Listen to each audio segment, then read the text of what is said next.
bitch. I'm too high with the style. I'ma do it for my ninjas. Fuck fake hoes.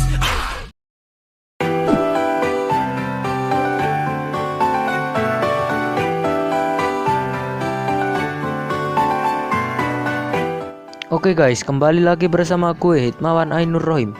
Pada video kali ini gue bakal kasih tahu anime-anime yang gue tonton di tahun 2019 sampai 2020-an.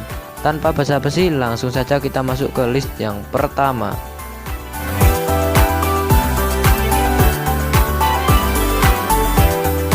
Azur Lane. Nih anime isinya ciwi-ciwi semua guys. Jadi lu gak bakal nemuin karakter laki-laki yang ngeharem di anime ini. Nah, buat lu yang suka karakter-karakter betina di anime, recommended banget nih anime. Suatu hari, sosok kuat bernama Siren muncul secara tiba-tiba di lautan. Untuk melawan para Siren, dibentuklah pasukan khusus bernama Azur Lane, Pak. Nah, mereka itu berhasil menghentikan serangan Siren sesaat dengan menggunakan kapal perang. Meskipun pada akhirnya tujuan para pendirinya pun mulai terlihat berbeda, Pak. Nah, ini itu kisah para gadis kapal, Pak, yang berjuang melawan musuh kuat sembari menghadapi masalah yang terjadi dalam setiap camp, Pak. Ya, daripada lu ngefans sama Rimar kebangetan dan ngewar sama betina-betina BBG, kan lu mending nonton anime ini, Pak.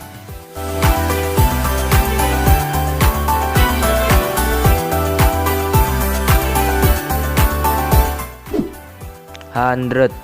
Sebelum aku masuk ke ceritanya, ini aku jelasin dulu ya. 100 adalah satu-satunya senjata yang mampu mengalahkan Savage, Pak. Nah, Savage itu adalah alien misterius yang mengancam bumi, Pak. Nah, untuk menjadi Slayer seseorang yang dapat menggunakan 100, Kisaragi Hayato bertujuan untuk menjadi guru seni bela diri menggunakan 100, Pak. Dia berhasil masuk ke Universitas Perang Little Garden. Namun di sana ia bertemu dengan teman sekamarnya, yaitu Emil Crossford, yang mengaku mengenal Kisaragi Hayato, Pak. Nah, gue kasih tahu dikit lah ya. Emily Crossford itu sebenarnya ciwi, Pak, bukan laki-laki, Pak. Tapi di sana dia nyamarnya jadi laki-laki, Pak. Akan tetapi toh, Pak, nah Hayato itu tidak mengenal gadis yang bernama Emily Crossford, Pak. Namun teman sekamarnya itu Emily Crossford itu toh, Pak, mengaku mengenal Hayato dari suatu tempat. Segera setelah memasuki sekolah, ia pun ditantang oleh Ratu Claire Harvey yang termasuk Slayer terkuat di Little Garden, Pak.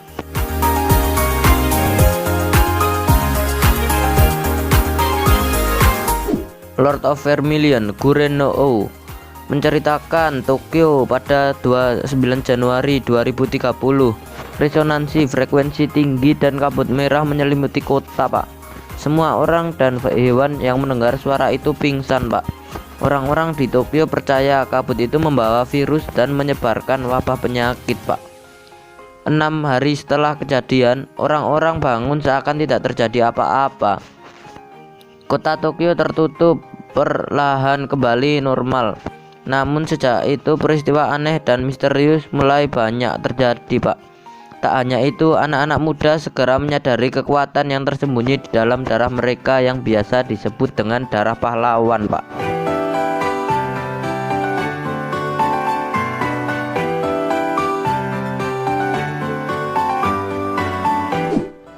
Plunderer. Dalam dunia pasca apokaliptik yang didominasi oleh angka, setiap manusia memiliki identitas yang ditentukan oleh hitungan sejak lahir.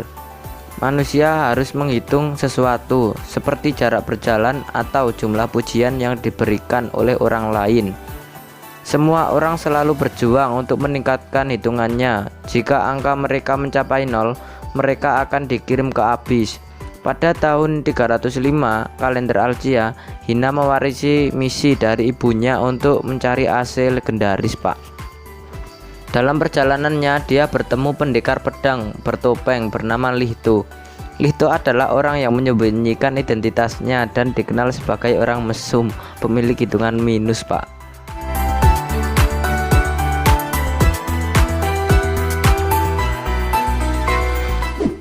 Infinite Dendrogram.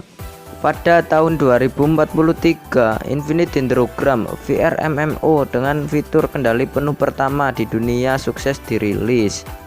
Selain dapat mensimulasikan panca indera pemain secara sempurna, game ini juga menawarkan kemungkinan yang tak terbatas bagi pemainnya. Mantap gak tuh? Sekitar 2 tahun setelah perilisannya, calon mahasiswa baru Reiji Mukodori akhirnya membeli game ini dan memainkannya. Dibantu kakaknya yang berpengalaman, Su, dan temannya Embryo, ia memulai petualangan ke dunia Infinite Dendrogram.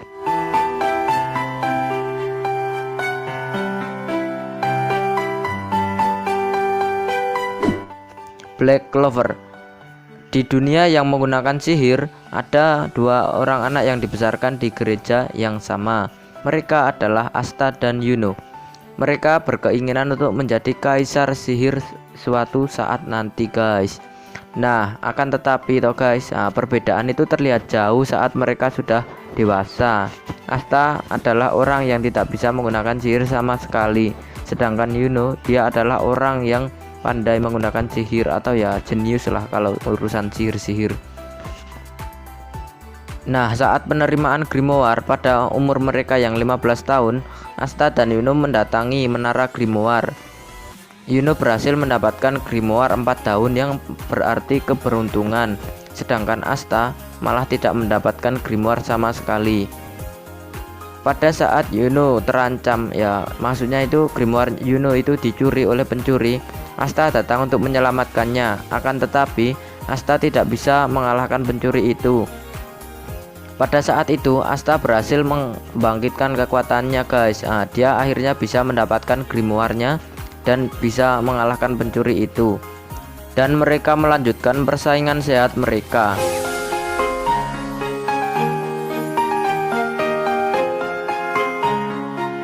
Hello World. Anime ini berlatar di kota Kyoto pada tahun 2027.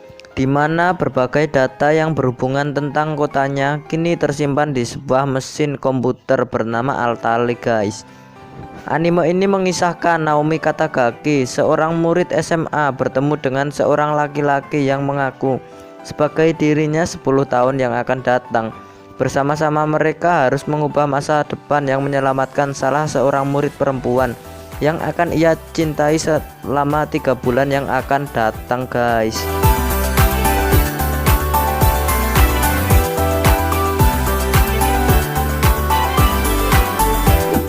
Nanatsu no Taizai. Anime ini bercerita tentang 7 kesatria kerajaan yang dijuluki Nanatsu no Taizai atau 7 dosa mematikan. Mereka dicap sebagai pemberontak karena telah membunuh kesatria suci kerajaan sekaligus mencoba untuk mengambil alih tahta kerajaan, guys.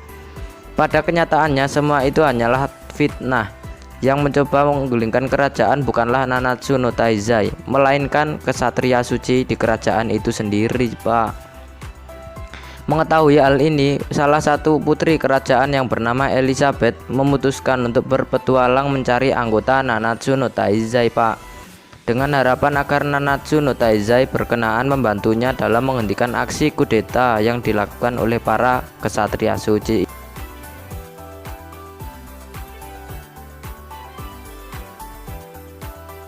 Tenki no Ko menceritakan siswa SMA bernama Hodaka yang pergi meninggalkan rumahnya di pulau terpencil dan pindah ke kota Tokyo. Meski awalnya ia mendapat banyak masalah, akhirnya ia menemukan pekerjaan baru sebagai penulis di sebuah majalah okultis, guys. Akan tetapi toh guys, di sana itu selalu hujan, guys. Nah, suatu hari di sudut kota yang padat dan sibuk, Hodaka bertemu dengan seorang gadis bernama Hina, guys. Gadis itu memiliki kekuatan misterius yang dapat menghentikan hujan dan membuat cuaca cerah, guys. Nih anime masih belum ada versi resminya ya. Kalau versi resminya kemungkinan rilis di bulan Juni sampai dengan bulan Juli, guys.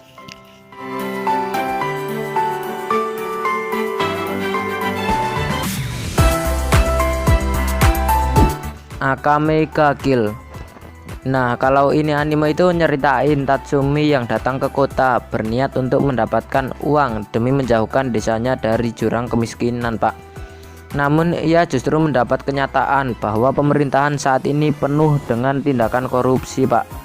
Tatsumi yang hampir menjadi korban korupsi, dia direkrut oleh Night Raid, yaitu organisasi penentang pemerintahan yang korup, Pak. Night Raid sendiri mendedikasikan diri mereka sebagai pembunuh koruptor dengan mengatasnamakan kebenaran, Pak. Nah, itulah anime-anime yang gue tonton di tahun 2019-an sampai 2020 ini, Pak. Seperti biasa, see you next time. Thanks for watching. Bye.